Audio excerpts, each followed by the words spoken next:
Danke bafethu, welcome back to Nkuliso Wakho. Isikhathi ukuthi i-Kaizer Chiefs manje bafethu idlale ngey'trayikhi eziwu-2.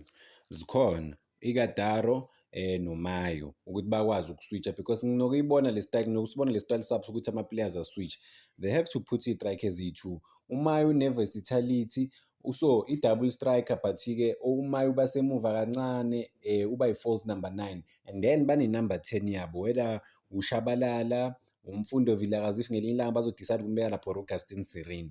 But bangadlala-ke manje ngey'trayikhi eziwu-2 ukuthi babe dangerous kakhulu. Why? Because they are able to create ama-opportunities but uma ubheka laphana uma baya phambili kune-space laphana thola ukuthi i-striker u-Igataro sembonile ngcono dala ngikhuluma ngaye for 2 months abantu finally baze bayibona lento bengisho ngo-Igataro. Uhlakaniphile uyakwazi ukuhold ibhola but sometimes kumele azilandele ibhola kude.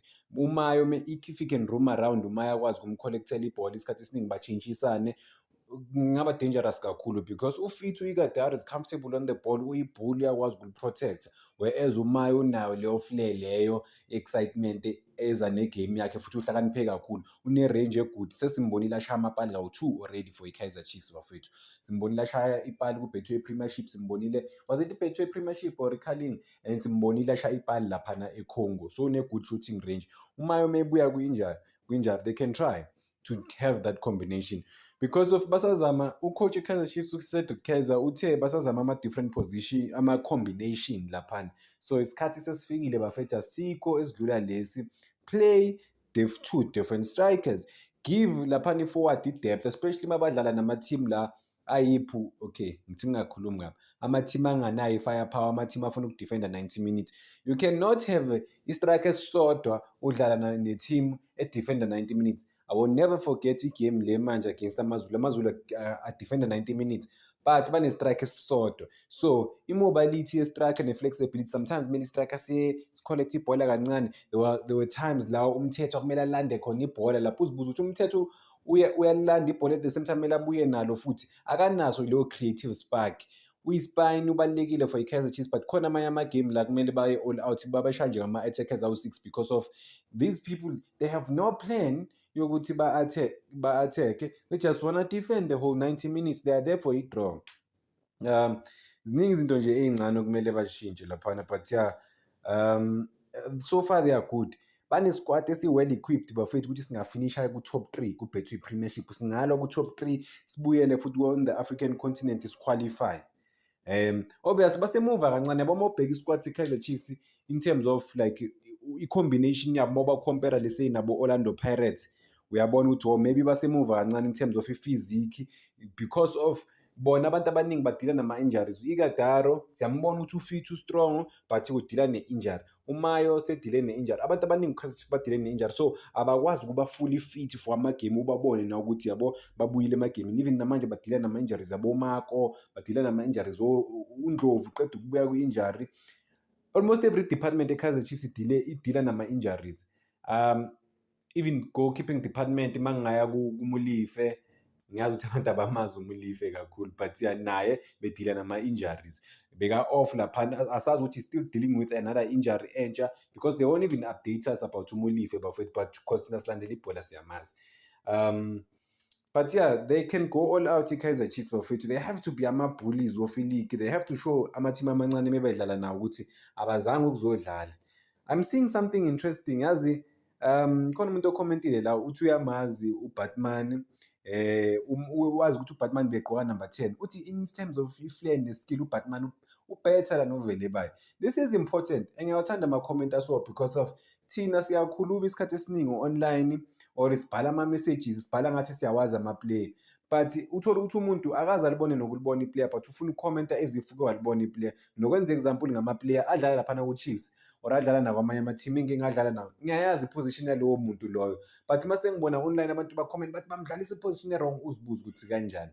So ulokhu njana uBatman and this is not the first time and ngiyishilo lento le last week few days back ngithi abantu i-coach beyi-coach laphana ku-Cape Town Spurs ithi uVelebayi ugood but guess what uBatman ubetter than uVelebayi. Akusho mina bafowethu kusho abantu ababaziyo lama-players wethu. Singaqamba manga sithi thina besibukele uBatman noVelebayi week in and week out khona abantu ababaziyo for iminyaka.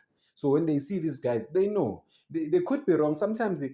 maybe uvele bayiseka-improvile better than ulokhu njani uBatman, but-ke on face value masibabheka ama-player abo bawu-2, especially if you've been following these guys for 5 years or so, you know better than us. Thina, we can comment based on what we've seen for the past 2 years kuphela, and then we can't comment further than lokho.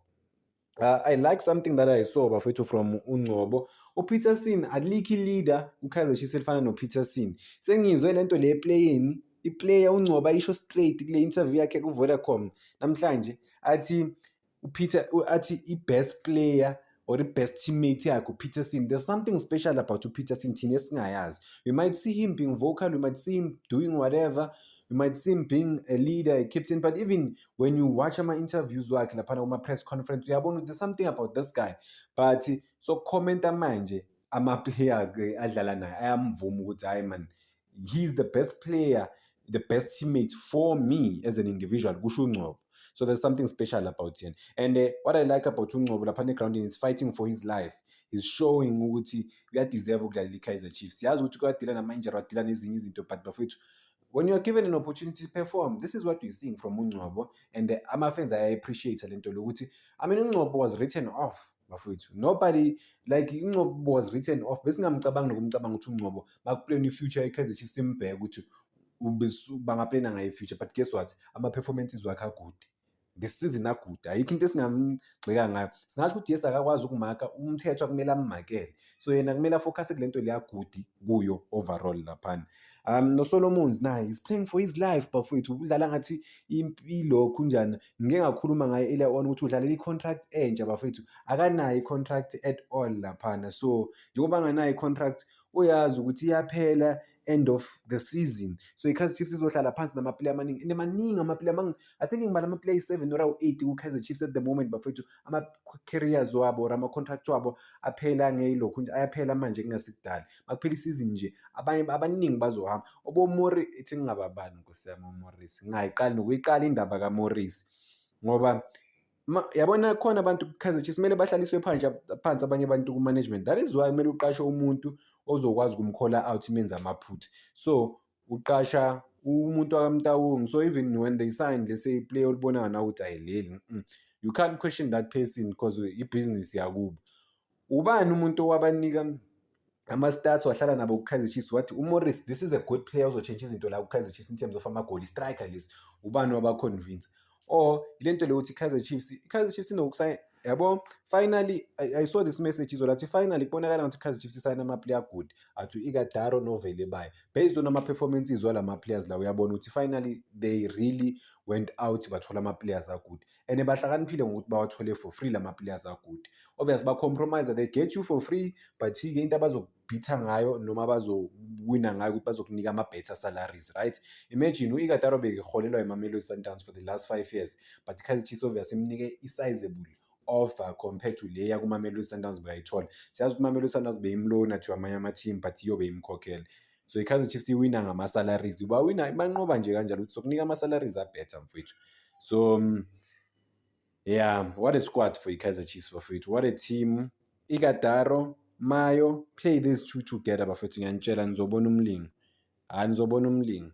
Comfortable, i-strike eziyi-2 finally is comfortable. Phela mawubheka i-strikers zakuKaizer Chiefs, uSilva, uMorris, okay, mina ngimthembayo umfana omncane, yabona uHlongwane, they have to give him isikhathi, kube uye maybe i-4th choice or i-3rd choice, ukuthi laba abanye babenenkinga but ukuyawathola lawo 10 minutes. La muntu lo hayi, uma ungamniki opportunity ngeke abe better, but uma umnika opportunity, la muntu is one of the coolest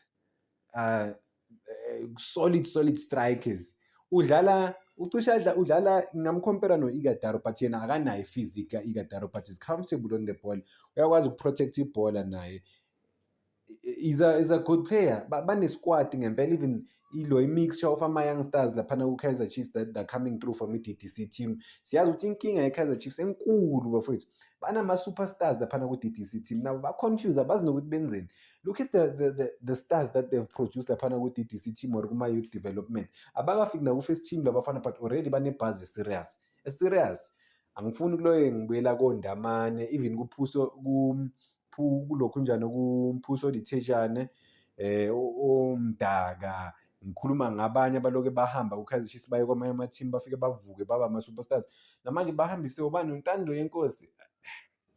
Yeah, ezinye izinto zi-disappointing, but at the same time i-pressure ye-Kaizer Chiefs overall, I think the biggest thing would be or is i-pressure ukuthi mhlawumbe abafana abancane they are not ready mentally and physically. ku-Kaizer Chiefs bacabanga kanjani lento le ishiwo coach we-Kaizer Chiefs ukuthi uBatman kumele bamsende ku-DDC team. Uzibuza ukuthi if uBatman umuntu usene-experience ku-PSL but they're gonna send him back to ku-DDC team, what about laba baku-DDC team already bazokhuphuka nini-ke bona if umuntu abamsayine abamtholile oku-professional contract uzobuyela le move? So the progression, once you have a team, you have to have a progression right overall. Ukwazi ukushape i-team, ukwazi ukusiza i-team, ube highly influential even the decision making behind closed doors overall. Ikubonakala ukuthi okay, une-leader-ke la, noma ngithi kunama-leader la ethimini, abantu abakwaziyo ukumova i-team forward. Hayi lezi zinto, I don't want to talk about uBobby because kunento ey'ningi ey'phumayo lapha ekhulunywa ngoBobby, so I don't want to focus kulezo zinto lezo. And I try, kunezinto ezipersonal. Mina what I prioritize bafethu, angimoshi iy'mpilo zabantu ngale content le. Ngifuna ukuthi iplayer liyaphetha uDodo umuntu noma umuntu ngimcriticize straight. There's something that I saw personal and mangingayikhiphi into yakhona because ngiyibone straight, angitshelwanga umuntu iplayer lasemathimini. Hayi bafethu khona ama-player ayinkinga and ama-team ayazama ukuprotecta labafana laba and umuntu uyinkinga. But I would say like this, khona i-player bayabaprotecta abafana, umuntu ungena uthole drinking and driving ku-car accident, i-team yamprotect make sure ukuthi imida ayitholi, and then aphinde futhi amoshe futhi again. Uzibuza ukuthi why lo muntu angadlaliswa ethimini, khona umuntu ombona ukuthi uyadeserve ukudlala akadlali, but you know what, because of uney'nkinga yena like iy'nkinga ngaphandle bafowethu, like empilweni yakhe personal life akakwazi ukubehave njengomuntu, akakwazi ukuhandlela zonke lezi zinto, akakwazi ukuhandlela i-pressure. Yena ujabuliswa nje ukuthi usethimini enkulu uthola uthando ngaphandle. I mean, it was, by the way, it was eRosebank, somewhere eRosebank, uhlangana nomuntu udake omanzi udlalela, ngeke ngisho igama le-team but le team le ngikhuluma ngayo, and then uyodlala by the way kusasa or in a day or two lapho nje uzibuza ukuthi mfethu do your own things, but zama ukulokhu njani ukukhava izinto zakho public. People cannot see you like this. Zama mfethu ukuminimize izinto zakho. But yeah, what a team for Kaizer Chiefs this season, or manje at the moment, but they have a very powerful team. I-defense asobona ukuthi oDotli bazobuya nini kanjani, then nabo bazokwazi uku-add i-impact yabo, bakwazi ukuba highly influential ukuthi even ne-depth laphana emuva bafethu ibe important kakhulu overall, because as much as abokunika bayadlala kahle abakhonsidi, but they need ukubona amadoda awu-2 laphana ebhentshini, uDotli athi uyabheka kunoMsimang, babone nabo ukuthi it's high time ukuthi vele badeliver for i-team overall. But so far so good, they've done really well. Yeah, ngifuna ukukhuluma izinto ezi-negative kakhulu bafethu, but I think yeah, the team is well equipped to compete. If bayafail i-Kaizer Chiefs this season ukuthi ingafiki naku-top 3, if at least iye ku-top 4 laphana ku-PSL, ku-Betway Premiership, a CAF Confederations Cup, it's there for the taking. It's there for the taking. It's there for the taking. They've done it before ku-African continent. They know the pacing. It's okay. At home nizowina, so win ama game, and then away we can even draw maybe. Noma singashaya u2, but draw maybe 1. At home bawine o3 amagame ase home, they advance to the next stage of the competition. Once wafika ku next stage of the competition, so kungenzeka noma yini ke bafowethu. But yeah, what a powerful squad. It's not performer, it's not deliver.